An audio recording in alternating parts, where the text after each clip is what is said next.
Act 5, Scene 4, two gentlemen of Verona, here in this lovely, beautiful day in September, Lenox, Massachusetts.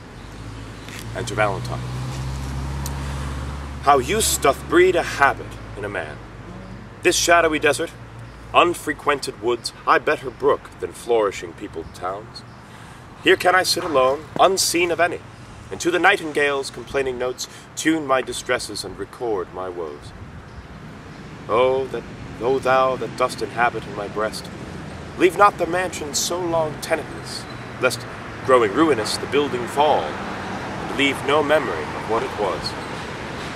Repair me with thy presence, Sylvia, thou gentle nymph, cherish thy forlorn swain. What hallowing and what stir is this today? Well, these are my mates, that make their wills their law.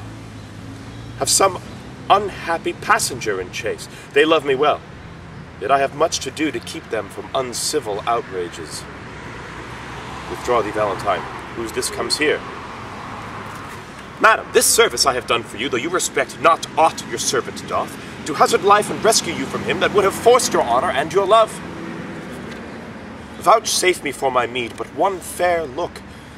A smaller boon than this I cannot beg, and less than this I am sure you cannot give. Like a dream is this I see and hear. Love, lend me patience to forbear a while. Oh, miserable, unhappy that I am!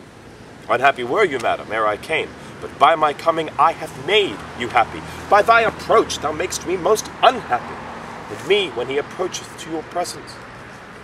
Had I been seized by a hungry lion, I would have been a breakfast to the beast, rather than have false Proteus rescue me. Oh, heaven be judge how I love Valentine, whose life's as tender to me as my soul. And full as much, for more there cannot be. I do detest false perjured Proteus, therefore be gone, solicit me no more. What dangerous action, stood it next to death, would I not undergo for one calm look?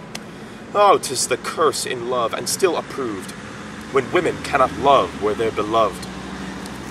When Proteus cannot love where he's beloved, read over Julia's heart, thy first, best love, for whose dear sake thou didst then rend thy faith into 1,000 oaths, and all those oaths descended into perjury to love me. Thou hast no faith left now, unless thou'dst two, and that's far worse than none. Better have none than plural faith, which is too much by one. Thou counterfeit to thy true friend in love. Who respects friends? All men but Proteus. Nay, the gentle spirit of moving words can no way change you to a milder form. I'll woo you like a soldier at arm's end, and love you against the nature of love. Force ye. Oh, heaven!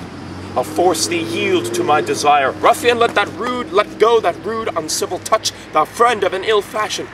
But Valentine, thou common friend, that's without faith or love for such as a friend now, treacherous man! Thou hast beguiled my hopes, naught but mine eye could have persuaded me. Now I dare not say I have one friend alive, thou wouldst disprove me. Who should be trusted when one's right hand is perjured to the bosom? Proteus, I am sorry I must never trust thee more, but count the world a stranger for thy sake. Private wound is deepest, O time most accursed, amongst all foes that a friend should be the worst. My shame and guilt confounds me. Forgive me, Valentine, with hearty sorrow. Be a sufficient ransom for offense. I tender it here. I do as truly suffer as e'er I did commit. And I am paid. And once again I do receive the honest. Who by repentance is not satisfied is nor of heaven nor earth, for these are pleased. By penitence the eternal wraths appeased, and that my love may appear plain and free, all that was mine in Sylvia, I give thee. Oh, me unhappy! Look to the boy.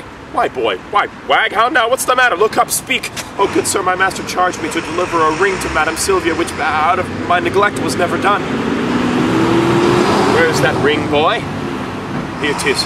This it is. How? Let me see. What? This is the ring I gave to Julia. Oh, I cry you mercy, sir, I have mistook. This is the ring you sent to Sylvia. But how camest thou by this ring? At my depart I gave this unto Julia. and Julia herself did give it me, and Julia herself hath brought it hither. How? Julia? Behold her that gave aim to all thy oaths, and entertained him deeply in her heart. How oft hast thou with perjury cleft the root? O Proteus, let this habit make thee blush. Be thou ashamed that I have took upon me such an immodest raiment, if shame live in a disguise of love. It is the lesser blot modesty finds, women to change their shapes than men their minds.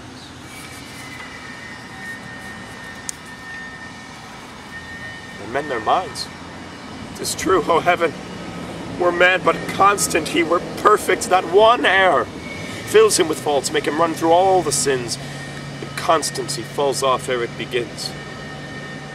What is in Silvia's face but I may spy, more fresh in Julia's with a constant eye? Come, come, hand from either. Let me be blessed to make this happy close. For pity to such friends should be long foes.